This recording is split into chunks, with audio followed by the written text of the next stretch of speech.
Bagadaye Zuzu Bazoko de Bule Zuzu de Boma Zerekawazio Oza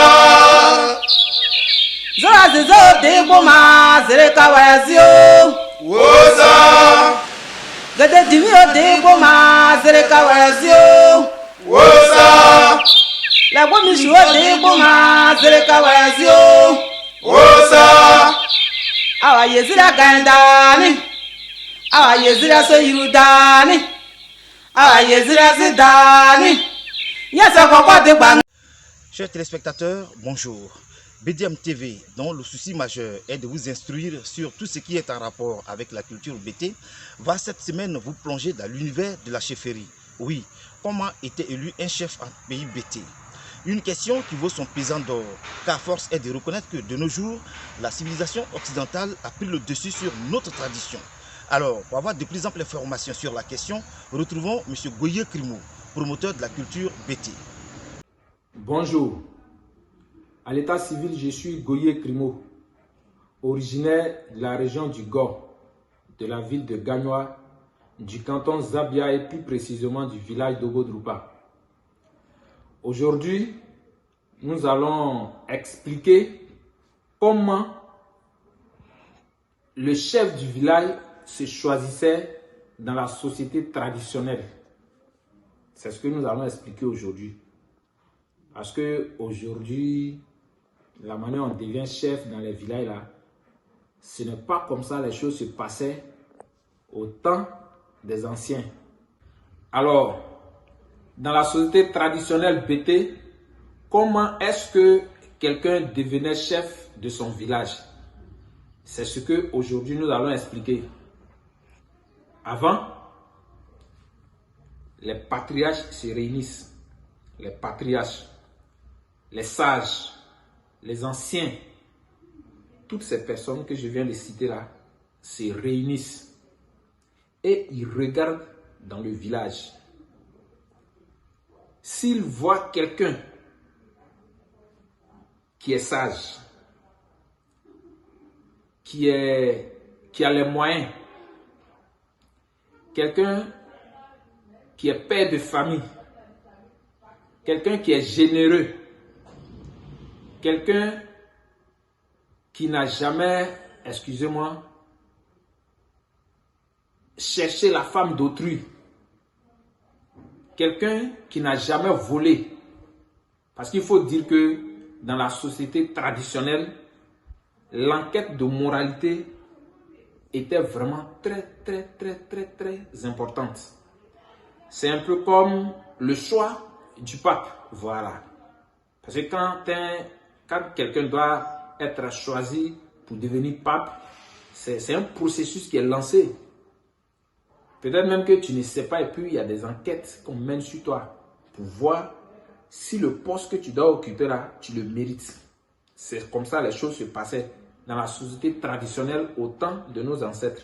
Donc je disais, les sages, les patriarches, les anciens, toutes ces personnes-là, ils forment un staff et ils regardent dans le village. S'ils trouvent quelqu'un qui est sage, quelqu'un qui est généreux, qui est père de famille, qui a les moyens, qui répond à un certain nombre de critères que eux ils recherchent, eux ils le choisissent et ils font de lui le chef de ce village. Ceux qui l'ont choisi comme chef là, c'est des personnes âgées, c'est des vieux, en tout cas c'est des personnes âgées. Maintenant, à cause de toutes ces qualités que cette personne renferme en elle, on l'a choisi et on le fait asseoir dans le fauteuil de chef. Mais quand il est chef, il y a un décor autour de lui. Pour prendre même une décision là, chers parents, la décision même, je dirais même, ça ne vient pas de lui. Parce que pour prendre une décision, il a des conseillers. Ces mêmes personnes-là, ils ne sont pas obligés d'être ses conseillers. Hein, parce qu'il y a des gens, on va vers elles ou même vers eux pour demander qu'ils occupent certains postes et ces personnes-là, refusent. Mais ils sont dans l'ombre et ils travaillent. Ils travaillent, c'est les gars qui sont sages. Ils sont intelligents, ils ont la sagesse, l'intelligence traditionnelle. Donc, ce genre de personnes-là, le chef les a autour de lui. Et puis, c'est avec ces personnes-là qu'il travaille. Même pour prendre des décisions, il va les consulter.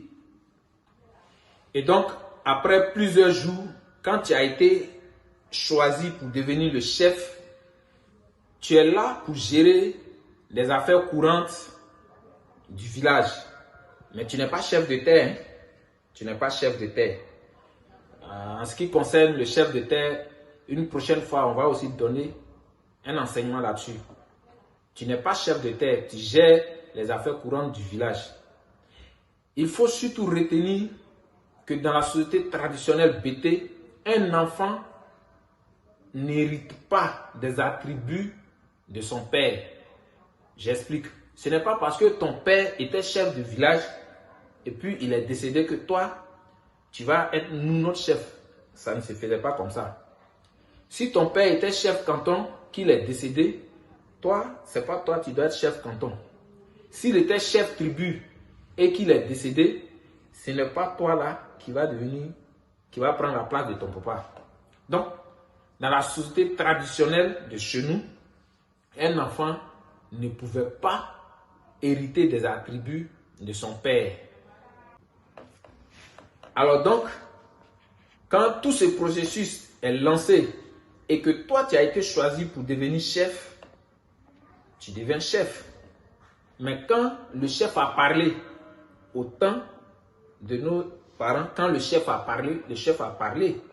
Lui-même, quand tu le vois là, il reflète la personne du chef dans son caractère, dans sa manière de faire, dans sa manière de prendre les décisions, dans sa manière de se comporter, dans sa manière de parler.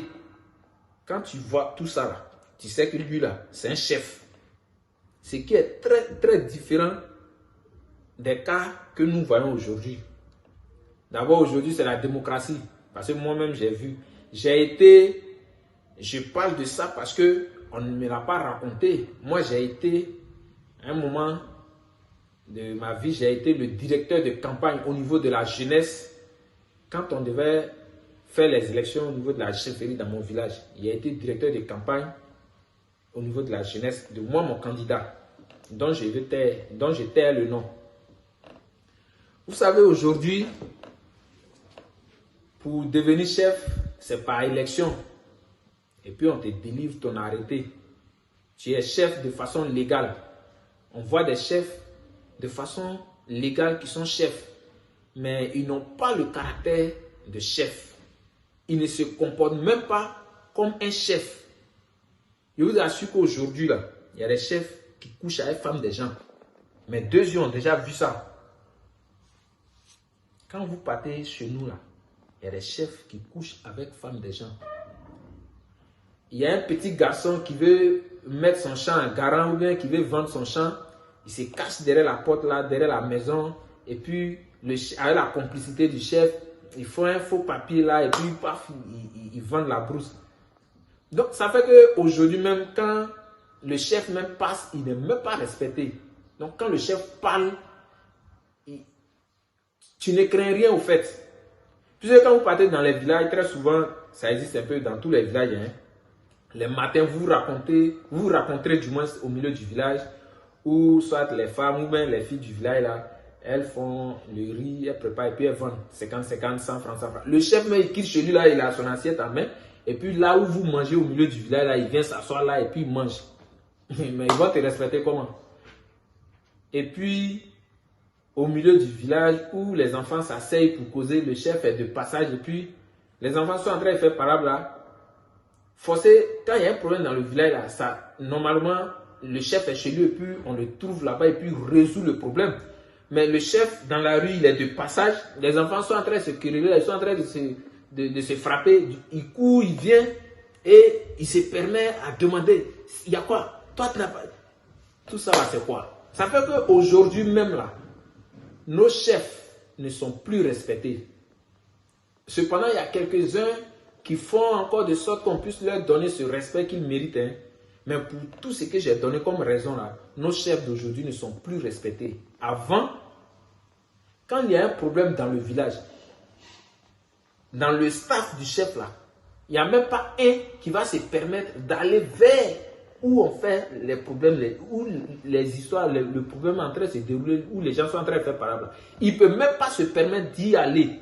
Parce qu'il sait que tout ça, quand ça va tourner là, ça va les trouver chez le chef. Et puis c'est eux qui vont résoudre, ils vont donner le verdict. Ils te diront tu as raison, tu n'as pas raison. Mais aujourd'hui, c'est la nuit et le jour. Ça fait que nos chefs ne sont plus respectés. Ils ne sont plus respectés. Alors, chers parents, il faut retenir dans ce que je suis en train de dire que avant, quand on devrait devenir chef, il y a un processus qui était lancé. Les anciens, les patriarches, les sages se réunissaient, ils regardaient dans le village, ils trouvaient quelqu'un qui méritait d'être chef à cause de son comportement, à cause du fait qu'il a les moyens. Il faut qu'il soit un homme marié, c'est-à-dire père. Il faut qu'il soit un père de famille. Il faut qu'il soit mari de quelqu'un. Il faut qu'il soit capable de gérer certaines choses. Quand on retrouvait, excusez-moi, quand on retrouvait toutes ces qualités recherchées pour devenir chef en cette personne, on le prenait et on faisait de lui un chef. Donc dans les temps anciens, voici comment on devenait chef ou bien voici comment on choisissait le chef. Donc voici ce que je sais de cette histoire. Je vous remercie. Voilà, chers téléspectateurs, tout le plaisir a été pour nous d'avoir été dans vos différentes demeures à travers vos petits écrans. Retenez que BDM TV est votre chaîne qui retrace l'histoire des cultures des peuples bétis. Alors, faites-nous des suggestions et des propositions sur des thèmes bien précis sur lesquels vous voudriez que nous discutions. Allez, merci et puis à la très prochaine fois. Ciao.